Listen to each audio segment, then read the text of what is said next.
वहां का account section है, चाहे वहां का कोई भी चीज है, सब कोई लॉकडाउन हुआ पड़ा है। ना हमारे अकाउंटेंट है, ना हमारे कोई स्टाफ है। अब जो लोग कह रहे हैं कि नहीं हम केडी कैंपस के स्टूडेंट है, केडी लाइव आपको कई बार मैंने बताया है, सिर्फ मेरे हाथ में 50% है। 50% जो है वो कंप्लीटली केडी लाइव का टेक्निकल टीम का है। वो लोग टोटली रिफ्यूज कर रहे हैं कि हम लोग केडी कैंपस के स्टूडेंट को अगर अभी हम अफोर्ड नहीं कर सकते, क्योंकि आपका केडी कैंपस का प्रॉब्लम है। दूसरी बात है, केडी कैंपस में आपने 25,000 फी लिए हैं, यहाँ पर 1/6 फी है। अगर हम यहाँ पढ़ा भी देंगे तो फिर वो बच्चा वो कहेगा कि हम ऑफलाइन के स्टूडेंट हैं, हम ऑनलाइन में तो बस ऐसे ही पढ़ लिए टाइम काटने के लिए, तो अगेन वो वहाँ पहुँचेंगे। इसीलिए प्रॉब्लम हो रहा है हमें, इसीलिए प्रॉब्लम हो रहा है।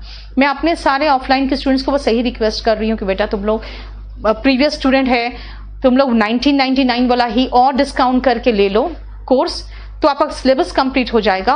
और ऑफलाइन का फी वैसे छोड़ दो, जैसे खुलेगा वैसे हम आपको ऑफलाइन भी पढ़ाएंगे, कुछ एडिशनल ही पढ़ाएंगे, कम नहीं पढ़ाएंगे। तो इसीलिए आप लोग जो कह रहे हो ना ऑफलाइन वाले बच्चों को, वो मेरे लिए बहुत दिक्कत वाली बात हो जा रही है। कौन सा है ये है क्या? मैं हिंदी और वो ज्योग्राफी।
ऑथिज्म और एंटीथिज्म के बीच में डिफरेंस सुनना। ऑथिज्म होता है बेटा कि भगवान पे भरोसा नहीं है, और एंटीथिज्म होता है कि भगवान पर क्या, मुझे तो भगवान पे भरोसा जो लोग कर रहे हैं ना, मैं उसके खिलाफ हूं। मेरा मानना है कि सारा प्रॉब्लम इस भगवान के ही नाम पर, सारे दंगे, सारे फसाद और सारा ब्रेन वॉश तो इस भगवान के नाम पे होता है। मैं कंप्लीटली भगवान के खिलाफ हूं अगर ये बोलोगे तो एंटीथिज्म पर पालन करते हो। कहोगे मुझे भगवान पे भरोसा नहीं है, तो इसका मतलब अब अथिज्म पे भरोसा करते हो आप। धीरेंद्र, ऐसे कुछ वर्ड्स लगता है मुझसे छूटा है, आप एक काम करो उसका लिस्ट बना लो। जैसे इसने अभी कहा स्पेशली एंड स्पेशली, ये मुझसे छूट गया एडवर्ब में, बिल्कुल सही किया आपने, ठीक है। तो ऐसे ही मुझे आप बना के दे देना। अब आओ एंटीथिज्म, मैंने क्या कहा, बिल्कुल भगवान के खिलाफ हूं, एंटी हूं। एंटी मतलब के खिलाफ होना, यानी कॉन्शियस, एकदम मैं होशो हवास में। डेलिबरेट का मतलब होता है जानबूझकर, ऑपोजिशन ऑफ रिलीजन, रिलीजन के अपोज्ड हूं मैं, तो वो एंटीथिज्म है, ठीक है। और सेक्स का मतलब मैंने ये कहा था अथिज्म, अथिज्म था भगवान पे भरोसा नहीं। एंटीथिज्म मतलब मैं भगवान के खिलाफ हूं भाई, भगवान के खिलाफ हूं। और एपैथिज्म क्या है भाई, है या नहीं है मुझे क्या मतलब है ना, होगा नहीं होगा मुझे क्या फर्क पड़ता। एपैथी का मतलब होता है इनडिफरेंस, इनडिफरेंस का मतलब होता है कि मतलब नहीं रखने वाला रवैया। एपैथी और इनडिफरेंस, इन दोनों का मतलब होता है मतलब नहीं रखने वाला रवैया। मतलब भगवान है नहीं है क्या फर्क पड़ता मुझे, होगा होगा, ठीक है। ओल्ड ऑनलाइन बैच मेरा बेटा अभी 3 चल रहा है, ठीक है, सबसे ओल्ड जो है अभी 3 चल रहा है। ईश्वर के प्रति उदासीनता। अब आओ थियोक्रेसी और थियार्की, दोनों के बीच में डिफरेंस देख लो। थियोक्रेसी और थियार्की में डिफरेंस क्या है? इंग्लैंड में एक समय ऐसा आया था कि जो वहां के पादरी थे ना, चर्चेस के जो फादर थे, उनका शासन चलने लगा था। वो इतने बड़े हो गए थे कि पूरे के पूरे गवर्नमेंट को वो चलाते थे, है ना। तो उस समय पादरी तंत्र जो था, आप कहोगे मैम पादरी तंत्र आपने लिखा है, अब साधु तंत्र क्यों नहीं लिख रहे हो? बेटा इंडिया में कभी ऐसा समय आया ही नहीं कि साधु लोग राज करें, या कभी भी इंडिया में कहीं पर भी ऐसा समय नहीं आया है जहां पे वहां के जो धर्म उपदेशक है वो सत्ता चला ले।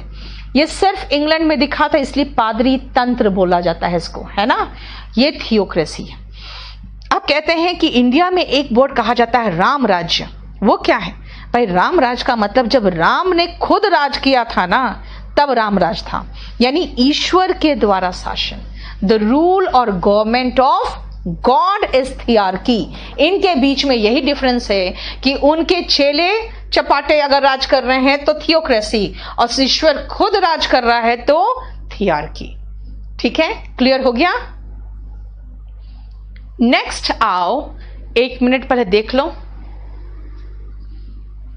और उसके बाद हम इतना छोड़ के फिर हम 19 में चले जाएंगे।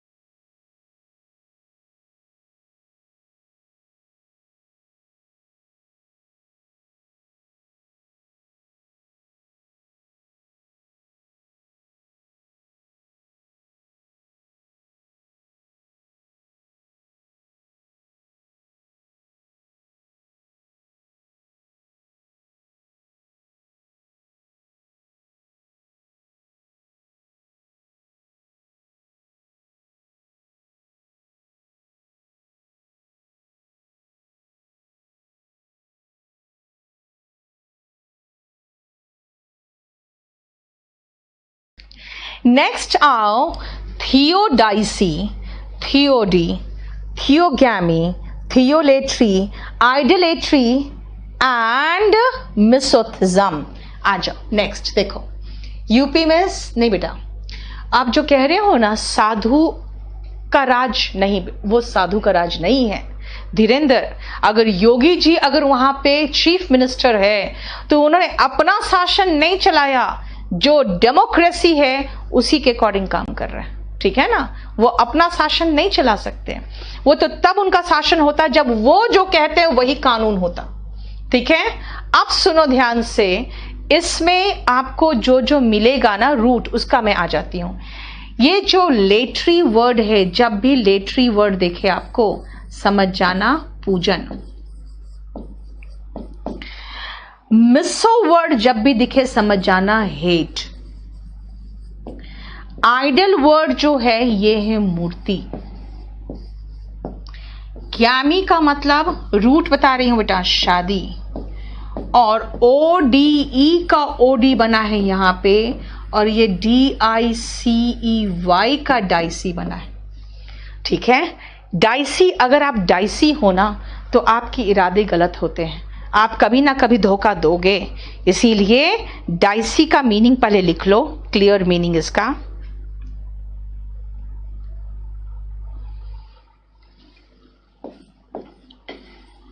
पोटेंशियली डेंजरस,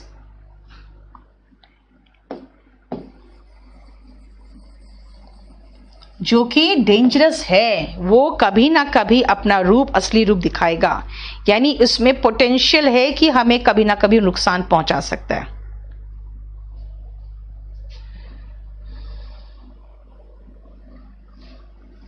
और ये ओड का मतलब लिखो,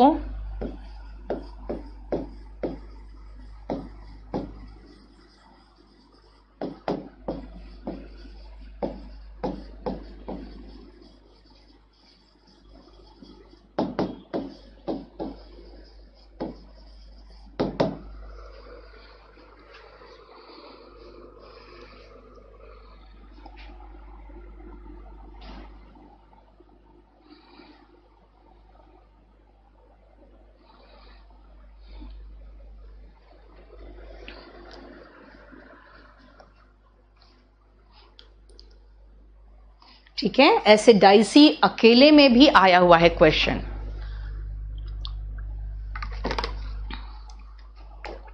अब देखो मिला के अब मैं समझा सकती हूं आपको, क्योंकि मैंने कहा था ना मैक्सिमम वर्ड्स रूट से होता है, ध्यान से सुनना। थियोडाइसी, थियो मतलब तो हो गया, जानते हैं भगवान या ईश्वर की बात करोगे या फिर धर्म की बात करोगे, और डाइसी का मतलब कुछ पोटेंशियली जिसमें कुछ डेंजर होने की संभावना है, यानी कि खतरनाक है। देखो एक बिलीफ है, उस बिलीफ को थियोडाइसी कहते हैं। जब आप कहते हो कि एक बात बताओ उसके साथ इतना बुरा क्यों हुआ, तो कुछ लोग इसका जवाब भी तलाश लेते हैं और बोलते हैं कि देखो उसके साथ इसलिए बुरा हुआ ना क्योंकि वो बुरा आदमी था।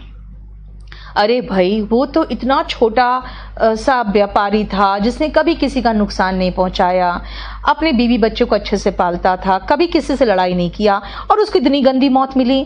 तुम्हें पता है कभी कभी ऐसा होता है कि लोगों को अपने पिछले जन्म का पाप का भी फल भोगना पड़ता है ना। अब अगर शैतान नहीं होता दुनिया में तो हम लोग भगवान की पूजा क्यों करते हैं, है ना, और हम भगवान का इंपॉर्टेंस क्यों समझते हैं। यानी कि हर शैतान पाप सब चीज का जवाब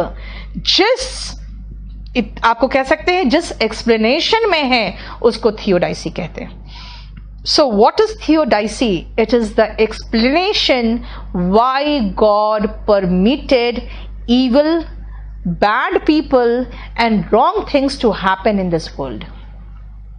ठीक है, अब आओ नेक्स्ट थियोडी। थियो मतलब भगवान एंड ओड का मतलब देखो पोयम है, यानी भगवान के लिए अगर कोई पोयम कुछ गाना गाया जा रहा है तो पर्टिकुलर ओकेजन पूजा हो रही है तो क्या गाओगे, भजन गाओगे ना। So what is theodicy? भजन। अ हिम, हिम मतलब मंत्र, प्रेसिंग गॉड। भजन का कोई इंग्लिश नहीं है तो क्या है, थियोडी है। What is थियोगैमी? गैमी जहां देखो वहां शादी की बात करो। थियोगैमी पर बेस्ड कई ऐसे हमारे हिंदू धर्म में पूजा है ना, जब भगवान के शादी को सेलिब्रेट करते हैं। सो थियोगैमी इज ईश्वर की शादी, है ना। जैसे शिवरात्रि में मानते हैं उस रात में शिव की शादी हुई थी पार्वती से, है ना। थियोलेट्री, लेट्री इज पूजा, तो थियोलेट्री इज ईश्वर की पूजा। लेकिन क्वेश्चन आता है आइडोलेट्री से। आइडोलेट्री इज मूर्ति पूजन, जैसे हिंदूज में आइडोलेट्री प्रचलित है, इस्लाम में आइडोलेट्री नहीं है, इसीलिए आइडोलेट्री का मतलब मूर्ति पूजन। And what is misotheism? यार मिसो इज नफरत और थिज्म इज धर्म। धर्म से नफरत करने वाला वो मिसोथीस्ट होते हैं और उसका इस बिलीफ को मिसोथिज्म कहते हैं। क्लियर हो गया?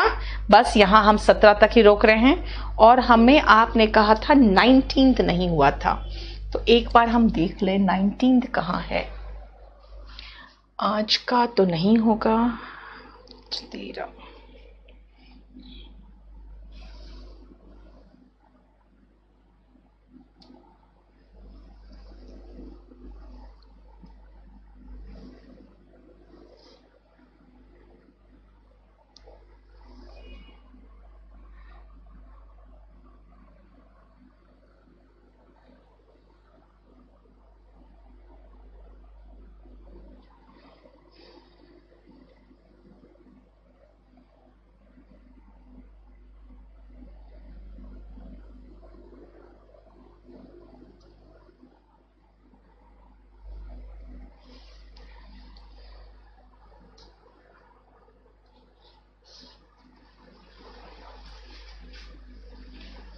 हमने सेफोलॉजी तक करा दिया था आपको इसमें, है ना। सेफोलॉजी तक हो गया था, यानी चुनाव विश्लेषण की बात किया था हमने। सिज्मोलॉजी इस भूकंप विज्ञान, गुफा विज्ञान जो था, यानी गुफाओं की पढ़ाई जो थी ये था।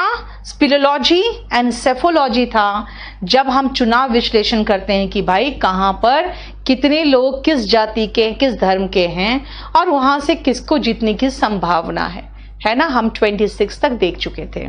चलो इस पेज को 1 मिनट के लिए पहले देखो, फिर आगे बढ़ते हैं।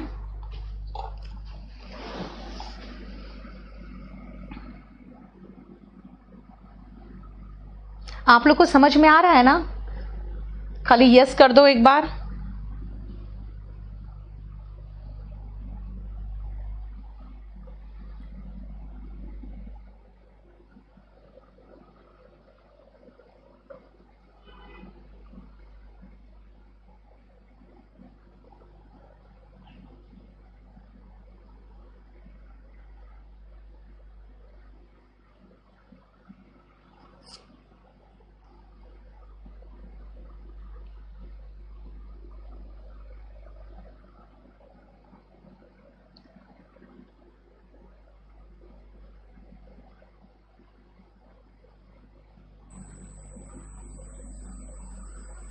चलो, थैंक यू सो मच। चलो अब आओ एटिमोलॉजी। बेटा मैं जो पढ़ा रही हूँ वही तो आपको एटिमोलॉजी पढ़ा रही हूँ कि भाई ज्ञामी का मतलब शादी है, थियो का मतलब ईश्वर है, थियो ज्ञामी का मतलब ईश्वर की शादी, वही तो पढ़ा रही हूँ। यानी शब्द निर्माण विज्ञान, कैसे रूट से शब्द का निर्माण होता है, उसी को तो एटिमोलॉजी कहते हैं। नेक्स्ट 28 और 29 बहुत बार रिपीटेड है, बहुत बार रिपीट हुआ है। न्यूमिस्मैटिज्म का मतलब होता है सिक्कों की पढ़ाई। अनंत काल से लेकर आज तक के बहुत तरीके से हम लोग सिक्कों की पढ़ाई करते हैं, दैट इज न्यूमिस्मैटिज्म। और जो पढ़ने वाला व्यक्ति होता है उसको न्यूमिस्मैटिक्स कहते हैं। और फिलाटेलिज्म डाक टिकटों की पढ़ाई। फिलाटेलिस्ट जो होते हैं ना, टेलिस्ट LIST कर दे तो इसका मतलब जो डाक टिकटों का संग्राहक होता है, अलग अलग काल के वो जो पोस्ट ऑफिस के जो टिकट्स होते हैं उसको रखते हैं। जैसे हाल फिलहाल जब टेलीग्राम होना बंद हुआ तो सबको कहा गया कि ठीक है आप आखिरी बार चाहो तो टेलीग्राम कर सकते हो, तो लोगों ने वो टेलीग्राम भेजा, बहुत सारे लोग लाइन लगा के टेलीग्राम भेजे हैं और उसको फिर उन्होंने सेव करके रखा। यानी कि डाक टिकट से संबंधित या डाक से संबंधित चीजों को जब संग्रह करने लगते हो ना तो फिलाटेलिस्ट बन जाते हो। और अगर इसी को अगर अच्छे से स्टडी करना चाहते हो तो फिलाटेलिज्म होता है स्टडी। टैक्सीडर्मी, ये चीजें बहुत पहले प्रचलित थी जब शेर, बाघ, चीता इनके हंटिंग हुआ करते थे। लोग जाते थे क्या, बड़े बड़े राजा और जो बहुत जमींदार लोग थे वो क्या करते थे, वो जाते थे शेर मारते थे, फिर शेर का पूरा खाल में को बिल्कुल साफ करके उसको अलग तरीके से ट्रीट किया जाता था केमिकल्स में, नहीं तो सड़ जाता। फिर उसके अंदर पूरा भूसा भरा जाता था और फिर उसको वैसे ही आंख वाँख लगा के घर में लोग सजाते थे, दिखाने के लिए देखो मैं कितना बहादुर हूं, मैंने शेर का शिकार किया है ना। तो उस पूरे प्रोसेस को टैक्सीडर्मी कहते थे। यानी जानवरों के खाल को साफ करके उसमें भूसा इत्यादि भरकर जीवित सा बनाने का जो काम है ये टैक्सीडर्मी में आता है। The activity of cleaning, preserving and filling the skins of dead animals to make them look as if they are alive. ठीक है, नेक्स्ट आओ क्यूरेटर। जो भी व्यक्ति म्यूजियम की देखभाल करता है वो क्यूरेटर कहलाता है। जो भी व्यक्ति म्यूजियम की देखभाल करेगा वो क्यूरेटर कहलाएगा। कुछ लोग कहते हैं नहीं मैम, जो लोग क्रिकेट वगैरह के फील्ड में उसको क्योरिंग करते हैं वो क्यूरेटर होता है। बेटा वो सब तो बाद की बात है, बाद में ये सब वर्ड्स डेवलप हुआ जब क्रिकेट वगैरह बहुत फेमस हुआ है, तब जब इस तरह के फील्ड बनने लगे हैं जिसको क्योरिंग की जरूरत पड़ती है तब। अदरवाइज नहीं, क्यूरेटर था जो म्यूजियम की देखभाल करता था। जो बहुत कीमती पत्थरों पर काम करता है, नग पर, नगीनों पर, वो कौन होते हैं? That person is called lapidarist. देखो ये सारा प्रोफेशन से रिलेटेड हम आ गए। Next chandler. ये दो तरह के रोग होते हैं। एक तो होते हैं जो पानी जहाज या नाव में सामान जो सप्लाई करता है उसको शैंडलर कहते हैं। दूसरा तरह के लोग होते हैं जो राशन का सामान बेचता है ना, ठीक है, ग्रोसरी वगैरह का सामान जो देते हैं उसको भी शैंडलर कहते हैं। तो ये दो मीनिंग है इसके। पहला, a dealer in supplies and equipment for ships and boats, और दूसरा, a dealer in household item such as oil, soap, paints and groceries. ठीक है, वो होते हैं शैंडलर। ये सारा देखो प्रोफेशन से रिलेटेड वर्ड में आ गए हम। नेक्स्ट आओ ऑस्टलर। अब ऐसा कोई वर्ड नहीं ऑस्टलर,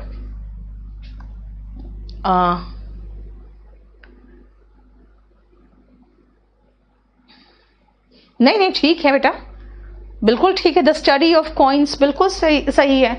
बात क्या है ना बेटा, आपको अगर कहोगे अब इसमें ग्रामर आप देख रहे हो तो शायद मैं आपको द स्टडी ऑफ कॉइन्स नहीं लिखा है, मैं समझ रही हूँ, क्योंकि आपको जब एग्जाम में आएगा जब ग्रामर तो उसके साथ आर्टिकल वगैरह पूछेगा, अदरवाइज वन वर्ड सब्स्टिट्यूशन में आर्टिकल वगैरह थोड़ी दिया रहेगा सीधा आगे आपको। ऑस्टलर आजकल कोई वर्ड हो ही नहीं सकता। क्यों नहीं हो सकता, ध्यान से सुनना। इसीलिए नहीं हो सकता क्योंकि पहले जमाने में जब लोग छोटे होटल्स, अभी तो बहुत बड़े बड़े रिसोर्ट्स बनते हैं, पहले इतने बड़े रिसोर्ट्स नहीं होते थे, तो जो छोटे होटल्स होते थे ना उसको इन कहलाते हैं, वो है ना। अब तो रिसोर्ट्स होते हैं, 5 स्टार 3 स्टार होटल्स कहलाते हैं, लेकिन पहले जो छोटे छोटे होटल्स होते थे वो भी कहाँ, हाईवे में, ताकि लोग जा रहे हैं घोड़े से सवार होके जाते थे ना, पहले गाड़ियां थोड़ी होती थी, घोड़े से लोग सवार होके जाते थे। तो लोग क्या करते थे ना, जब थक जाता था घोड़ा और खुद थक जाते थे तो किसी भी होटल में रुक जाते थे।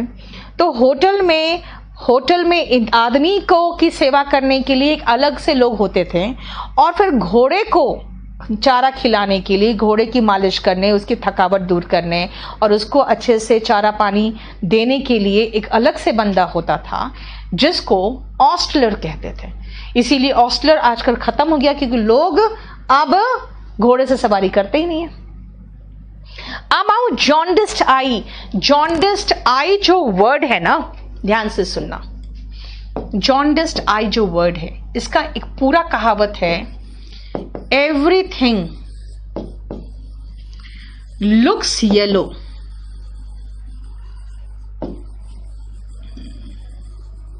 टू अ जॉन्डिस्ड आई, ये कहावत है।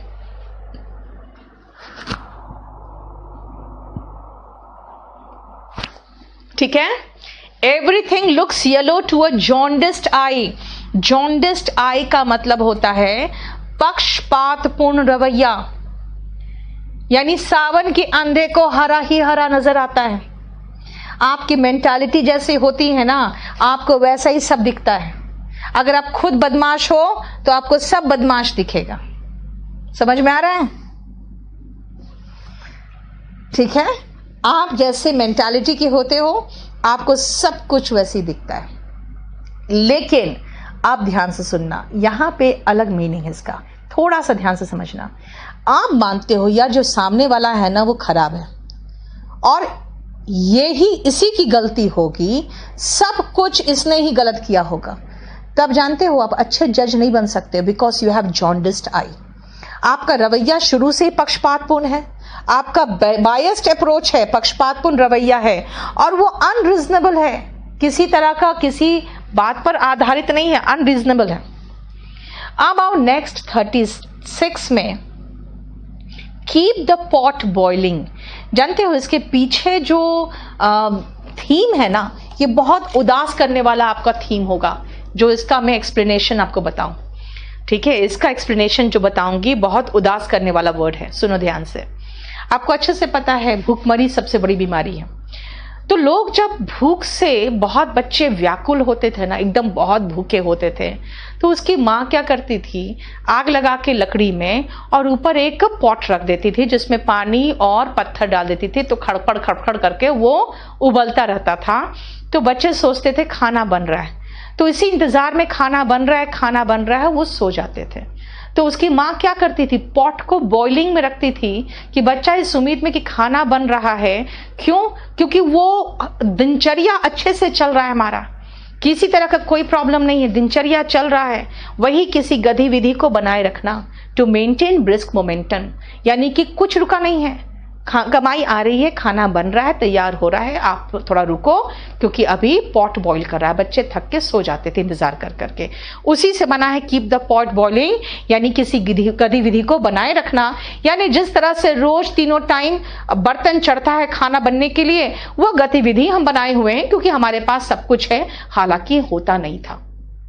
ठीक है, आज और next, laugh in one sleeves. आपका स्लीव्स जानते हो, ऐसे हाथ का ये जो होता है स्लीव्स होता है। जब आप ऐसे छुपा के हंसते हो, यानी खुशी तो मना रहे हो, जो है सामने उसके मजे तो ले रहे हो, लेकिन दिखा नहीं रहे हो कि मैं हंस रहा हूं। तो मुंह छुपा के कई बार हंसते हो, कि अगला देखे ना कि आप हंस रहे हो, लेकिन आपको तो बड़ा मजा आ रहा है ना। वही है टू रिजॉइस सीक्रेटली। नेक्स्ट आओ, समझ में आ रहा है ना अच्छे से? लायंस शेर, ध्यान से सोचो। जंगल का राजा कहेगा भाई ये जो शिकार किया है ना इस भेड़िए ने, इसमें लायन हूं मैं, इस जंगल का, मैं जंगल का राजा हूं, इसका भाग जो जंगल का राजा को मिलना चाहिए वो दिया जाए। तो भेड़िया क्या करेगा? छोड़ के भागेगा, कहेगा भैया ले लो तुम ही। इसका मतलब क्या? सबसे अच्छा भाग जो होता है वो लायन शेयर होता है। इसीलिए लायन शेयर जैसे अगर कहा जाए विकास दुबे को मार दिया गया, लोग ये कह रहे हैं कि भाई जो लूट मचाता था वो उसका लायन शेयर तो नेताओं को जाता था, उसका लायन शेयर तो पुलिस को जाता था। ये तो छोटा मोटा सा एक जिसे कहते हैं स्मॉल फ्राई, छोटी मछली था ये, और सबका नाम छुप गया। क्यों? क्योंकि उसमें जिसका लायन शेयर था उन लोगों ने इसको मरवा दिया। लायन शेयर का मतलब होता है किसी चीज का बड़ा भाग। ठीक है, समझ में आ रहा है? चलो आगे करें, ध्यान से सुनना। ऑल ग्रीक, जानते हो कई बार आता है Greek and Latin, Greek and Latin भी आता है कई बार, नहीं तो कई बार ऑल ग्रीक आता है। ये जो ग्रीक भाषा है या लैटिन भाषा है ये थोड़ा डिफिकल्ट लैंग्वेज है। और ये लैंग्वेज जैसे आज हम कहते हैं चाइनीज बहुत डिफिकल्ट लैंग्वेज है, जापानीज बहुत डिफिकल्ट लैंग्वेज है, लेकिन ये भी बहुत डिफिकल्ट लैंग्वेज होता था। और अगर मैं कहूं it sounds all Greek to me, इसका मतलब भाई मुझे समझ के बाहर है। ठीक है, बस 10 मिनट में छोड़ूंगी, 10 मिनट में मेरे समझ के बाहर है, यानी मुझे तो समझ में आ ही नहीं रहा है। It sounds all Greek, it sounds all Greek, इसका मतलब जो मेरे समझ में नहीं आ रहा। ठीक है, नेक्स्ट आओ 40। ये एक कहानी पर है। वो कहानी क्या है, ध्यान से सुनना। कि एक ऊंट के पीठ में सामान लादता चला गया, लादता चला गया। बोला लोगों ने भाई रुक जाओ, ऊंट तुम्हारा मर जाएगा, उसका पीठ टूट जाएगा, मत लादो क्योंकि ये सामान बहुत ज्यादा होता जा रहा है। जितना एक ऊंट उठा सकता है उससे ज्यादा उठा दिया। लेकिन लास्ट में क्या हुआ, उसने कहा अच्छा ठीक है अब नहीं करूंगा मैं, ये आखिरी तिनका है बस इसको रख दूं। जैसे उसने उस तिनके को रखा, जो कैमल था उसका पीठ टूट गया। इसका मतलब है कि एक अनप्लेजेंट इवेंट्स का सीरीज, लेकिन उसमें आखिरी कड़ी, जिसको हिंदी में कहते हैं ताबूत में आखिरी कील, है ना। यानी कि ताबूत बन रहा है, उसमें तो कई कील ठुक रहे हैं, लेकिन जो आखिरी कील था उससे सब कुछ खत्म हो गया। इसका मतलब है कि बहुत सारी ऐसे अनप्लेजेंट, जैसे होता है ना कि एक औरत को कहते हैं कि नहीं भाई ये पहला मौका नहीं था, उसने कई बार प्रॉब्लम्स झेले, कई बार मार खाई, कई बार उसके साथ अपमान का उसके साथ व्यवहार हुआ, उसके साथ बहुत कुछ हुआ, लेकिन जब उसके हस्बैंड ने दूसरी शादी कर ली तब क्या हुआ, that was the last straw on the camel's back, यानी कि वो ताबूत की आखिरी कील थी। यानी अनप्लेजेंट इवेंट्स में जो आखिरी था वो कहलाता है last straw on the camel's back. ठीक है, नेक्स्ट आओ मिडास टच। एक राजा था मिडास, उसको यह वरदान मिला कि जो चीज छुएगा वो सोने का हो जाएगा। हालांकि बाद में बहुत पछताया कि उसने अपनी बेटी को भी छुआ तो सोने की हो गई, वो अलग चीज है। लेकिन मिडास टच का ध्यान से सुनना क्या है कि मिडास जो भी चीज छूता था वो सोने का हो जाता था। यानी कि कोई भी ऐसा व्यक्ति कोई भी तरह का बिजनेस कर ले और वो फल फूल जाए तो क्या कहेंगे, जैसे कि Mukesh Ambani has Midas touch, है ना। जब पूरी दुनिया रो रही है, सबका बिजनेस बंद है, उसके पास हजारों करोड़ का निवेश हो चुका। इसका मतलब वो जो भी बिजनेस छू लेता है he has the Midas touch, है ना। देखो कोई प्रॉब्लम यहां तक?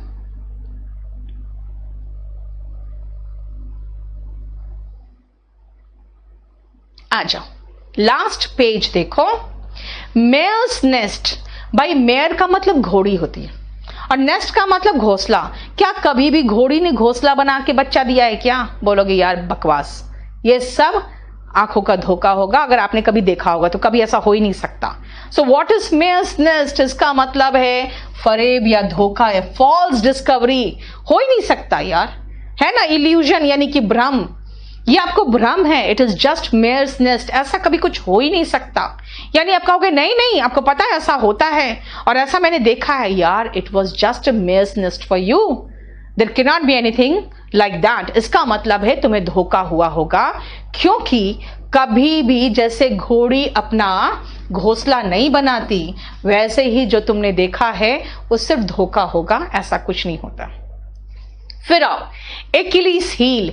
एकिलीस हील जो है ना, एकिलीस एक व्यक्ति था, एक ग्रीक स्टोरी है, उसमें एकिलीस एक आदमी था जिसका प्राण उसके पैर के तलवे में था। फीट मतलब पैर के तलवे में था। क्या हुआ था उसको, है ना, जैसे उसकी माँ या गॉड मदर ने उसको बिल्कुल क्या कर दिया था, बिल्कुल बना दिया था बुरज का। तो कैसे बुरज का बनाया, जब वो पैदा हुआ ना तो उसने उसका पैर पकड़ के उसको उस रिवर के वाटर में डुबाया, जिसमें डुबाने के बाद उसका पूरा शरीर जैसे बुरज का हो जाता। लेकिन पैर पकड़ के डुबाया, है ना, तो पैर पकड़ के डुबाया तो पूरा शरीर तो ब्रज का हो गया, लेकिन पैर जहां पे पकड़ा हुआ था वो तो ब्रज का नहीं हो पाया ना, उसका वो वीकेस्ट पॉइंट था। ठीक है, वीकेस्ट पॉइंट का मतलब क्या हो गया? वीकेस्ट पॉइंट का मतलब हो गया ऐसा पॉइंट जो आपका कमजोर पक्ष है। जैसे बहुत लोग जिसकी इंग्लिश ठीक नहीं हो, क्या कहते हैं कि my English is my Achilles heel, यानी कि मेरा कमजोर पक्ष मेरी इंग्लिश है। ठीक है, पे ऑफ ओल्ड स्कोर्स, जैसे कि ये तो जो मैंने उसके साथ बदला लिया है ना, I have just paid the old scores, I have paid of the old scores, मतलब पुराने हिसाब किताब मैंने चुकाए हैं। जो मेरे साथ उसमें पुराना में गलत किया था, मैंने सिर्फ रिवेंज लिया है, बदला लिया है। ठीक है, तो यानी कि पुराना हिसाब किताब चुकाना इज पे ऑफ ओल्ड स्कोर्स। और आप कभी देखते हो जब नाक में कुछ खाना चढ़ जाता है तो कितना तकलीफ होता है, वैसे ही आप नाक से अगर पे कर रहे हो, इसका मतलब बहुत तकलीफ हुआ आपको पे करने में। क्यों? पैसे बहुत लग गए। Pay through one's nose, like nowadays people tax वगैरह कैसे पे कर रहे हैं? They are paying the taxes through their nose. भाई बहुत एक्सेसिव अमाउंट देना पड़ता है। कहाँ कितना परसेंट था, हम लोगों ने सोचा शायद कुछ रिलीफ मिलेगा और 6% बढ़ा दिया। So we are made to pay tax through our nose, यानी कि हमें भारी कीमत चुकानी पड़ती है। ठीक है ना, if I say he paid through his nose to buy this flat, इसका मतलब इस फ्लैट को खरीदने के लिए उसे बहुत भारी कीमत, मतलब बहुत ज्यादा पैसा खर्च करना पड़ा। ठीक है, मिडास की स्टोरी पूजा, ये हमने स्पोकन वालों को दिया हुआ है। इसमें यही था कि उसे वरदान मिला कि ठीक है जो तुम छुओ, क्योंकि उसको बहुत प्यार था अपनी बेटी से और सोना से। बेटी के लिए तो सब कुछ जुगाड़ कर रहा था, लेकिन सोना के मामले में उसको लगा यार मेरे पास सोना और होना चाहिए। तो उसने किसी का बहुत अच्छा सेवा किया, तो उसने खुश होकर उसे वरदान दे दिया कि ठीक है तुम जो छुओगे ना वो सोने का बन जाएगा। तो हो गया, ठीक है सोने का बन गया, बड़ा खुश। लेकिन जब घर आया खाने बैठा तो जो खाए वो सोने का बन जाए। उसके बाद वो मुंह से खाने की कोशिश किया, जैसे टच किया वो भी सोने का बन गया। उसके बाद उसकी बेटी आई दौड़ते दौड़ते अपने फादर से लिपटी तो वो भी सोने का बन गई। ठीक है, तब वो रोने लगा कि मुझे ये सोना नहीं चाहिए। ये मिडास की स्टोरी थी। फिर जिसने उसे वरदान दिया तो उसने उससे वापस ले लिया, ये था। अच्छा Dhirendra, after completing this batch, which one should I join to get more knowledge? Dhirendra, you don't require that. आप अगर प्रीवियस क्वेश्चन पेपर का देखोगे तो देख लो, ऐसे भी मैं संडे को करा रही हूँ।